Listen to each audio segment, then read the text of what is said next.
you.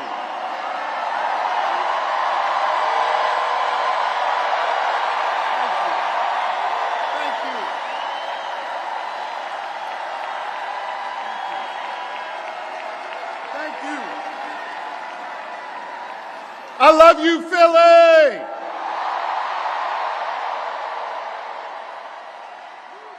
And you know what else I love? I love being your governor. Thank you very much.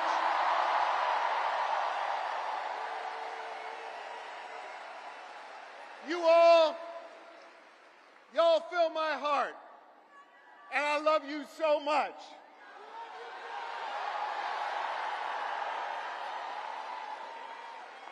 And I want you to know, every single day I go to work for you. I put my shoulder to the wheel, and I focus on 3 simple letters in our alphabet, G, S, D. I focus on getting shit done for all of you.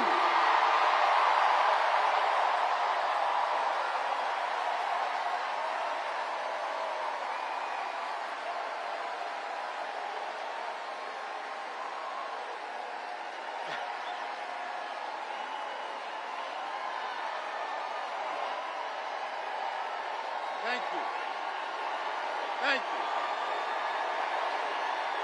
Thank you.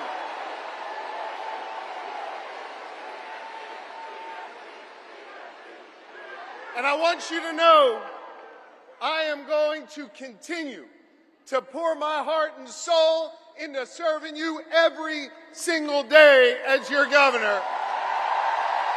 And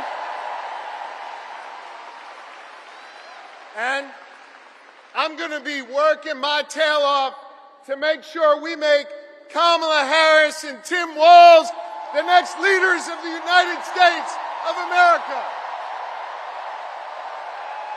That's right. Let me tell you about my friend Kamala Harris, someone I've been friends with for 2 decades. She is courtroom tough. She has a big heart. And she is battle tested and ready to go.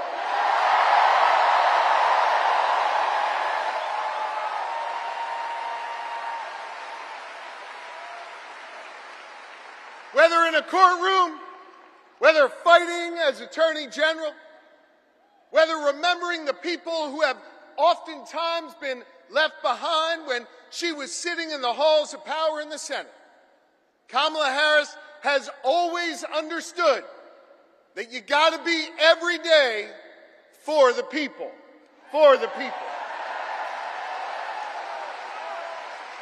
And she has served with honesty. She has served with dignity. And every step of the way, she's broken barriers to serve all of us. Now, Philly, hear me on this. That's a hell of a stark contrast from the guy running on the other side.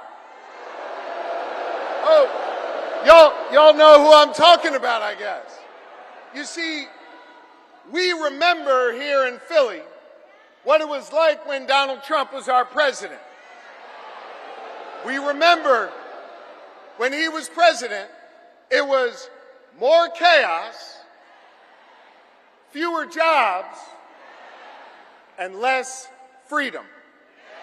You see, Philly, I know y'all, we walk around with a little bit of a chip on our shoulder because we remember, right? And we remember that it was Donald Trump that ripped away the freedom of millions of American women to make decisions over their own bodies. We remember that.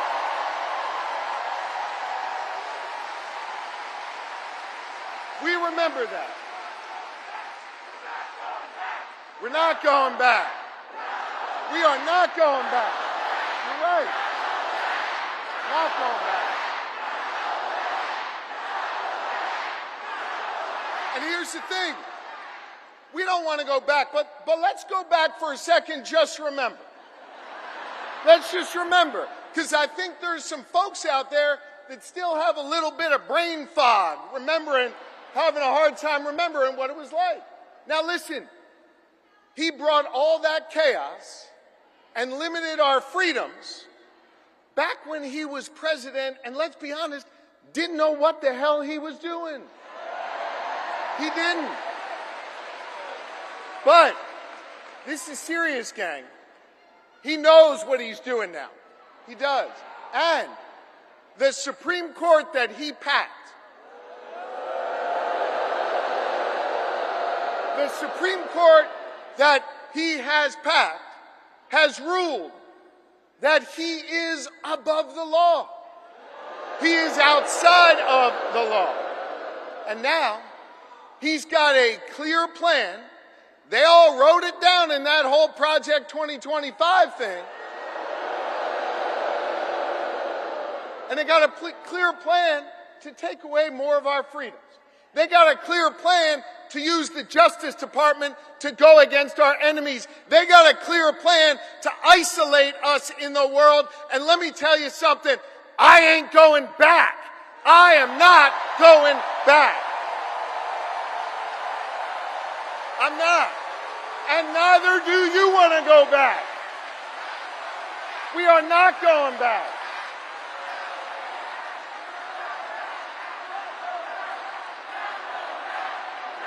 We're not going back.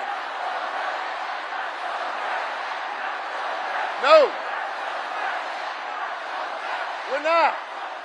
And not only are we not going back, we're not going into the future with Donald Trump, not going in the future with him.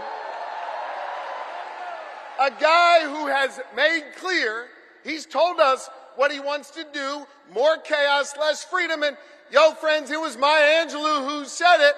When they tell you who they are, yeah, I believe them, and I don't want to see that. And Donald Trump, well, he's now got a partner with him. Y'all see that guy? Yeah. J.D. Vance, he's not exactly off to a good start. I think we can all agree on it. But I think part of the reason why he's not off to a good start is this, and it's serious. He doesn't know who he is. And he's not being honest with himself, so he can't be honest with the American people. He can't.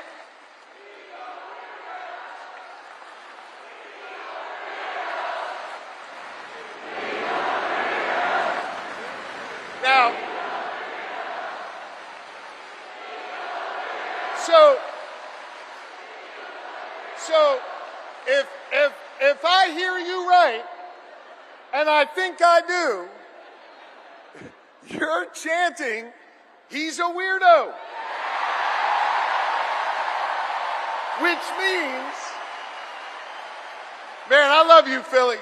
Which means, if you're chanting, he's a weirdo, then you heard of my good friend and our next vice president, Tim-Walz. Because Tim-Walz, in his beautiful Midwestern plain-spoken way, he summed up J.D. Vance the best. He's a weirdo. And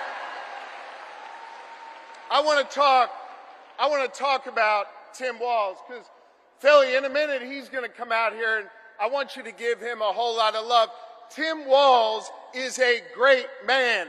Tim-Walz is an outstanding governor. Tim-Walz is a teacher. Tim-Walz is a guardsman. Tim-Walz is a great patriot.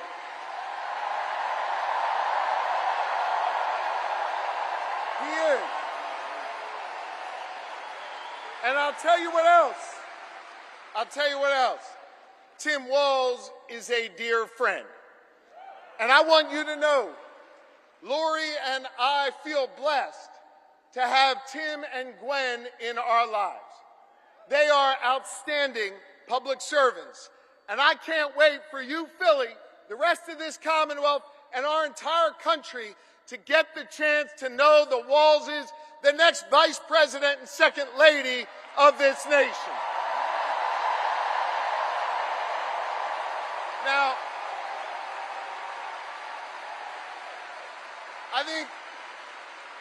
I think it is fitting and it is special that Kamala Harris and Tim Walz have chosen to launch their campaign right here in Philadelphia, in the city of brotherly love and sisterly affection.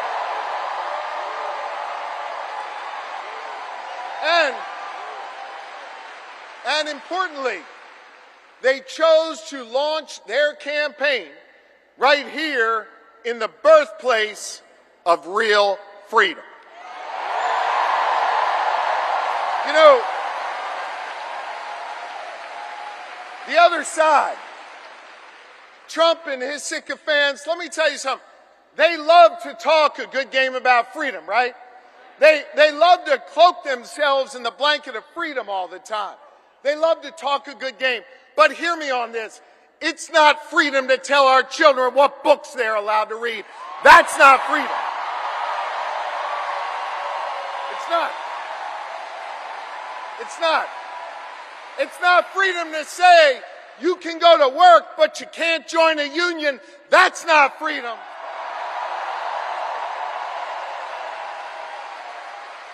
It's not freedom to tell women what they're allowed to do with their bodies.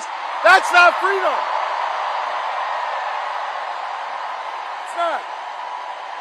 It's not. It is not. No, it's not. It is not. And it won't be that way when Kamala Harris is our president. And it sure as hell isn't freedom to say you can go vote, but he's going to pick the winner. That is not freedom. That's not what patriots have fought for over the years. It is not. You know what we are for? You know what Kamala Harris and Tim Walz are for? They are for real freedom. They are. The kind of real freedom that comes when we look that young girl in North Philly in the eye and we invest in her public school because we believe in her.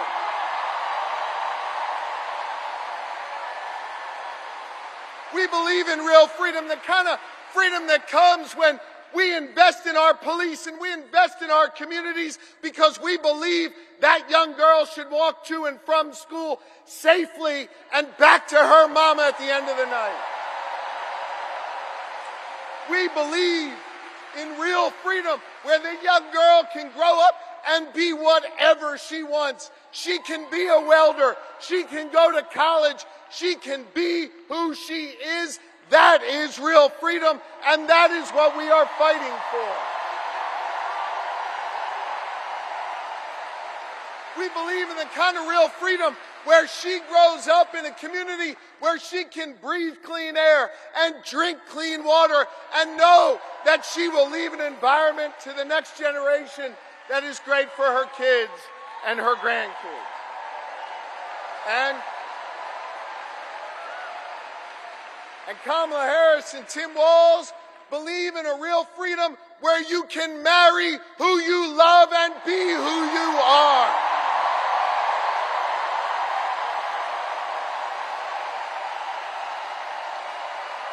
Now,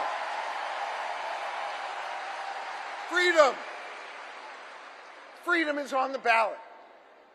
And our fundamental freedoms are at risk. And I know when it's at risk, it's easy to feel uneasy. And it's easy to get down. But let me tell you something, Philly. Let me tell you something, Pennsylvania.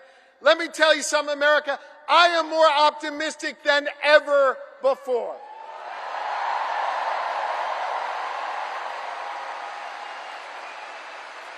And the reason I'm more optimistic than ever before is because of all of you. And because of what a band of patriots started here in our taverns, in our town squares, and at Independence Hall just a couple miles from here nearly 2.5 centuries ago. You see, They came together. They came together to declare our independence from a king, and we're not going back to a king.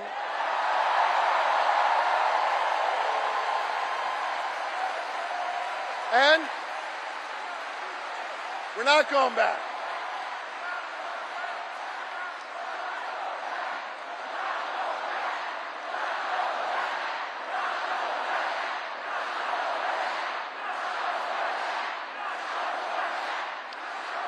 And when they declared that independence from a king, they came together and they said, we are going to form a union.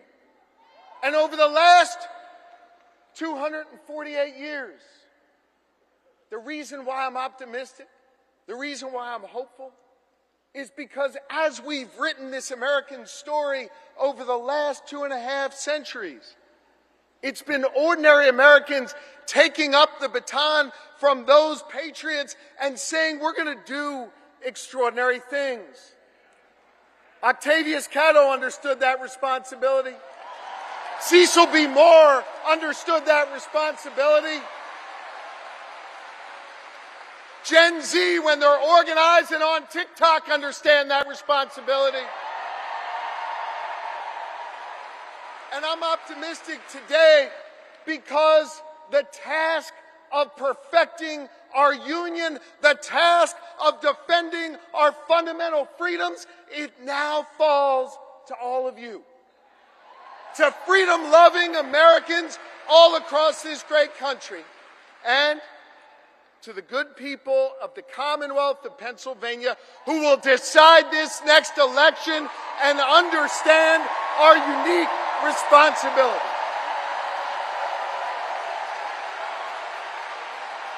I love you too, and this is a moment where we all have to understand that while we'll see Kamala-Harris and tim-walz's names on the ballot, that this election isn't just about their names on this ballot. This election is about all of you. And whether or not you're willing to do this hard work to fight for our freedom, whether or not you're willing to do this hard work that started here 248 years ago.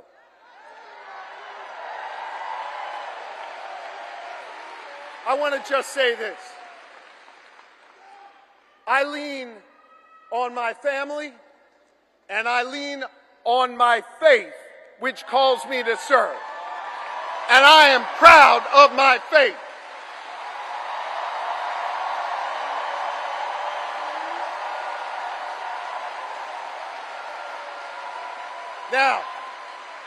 Now hear me. I'm not here to preach at y'all, but I want to tell you what my faith teaches me.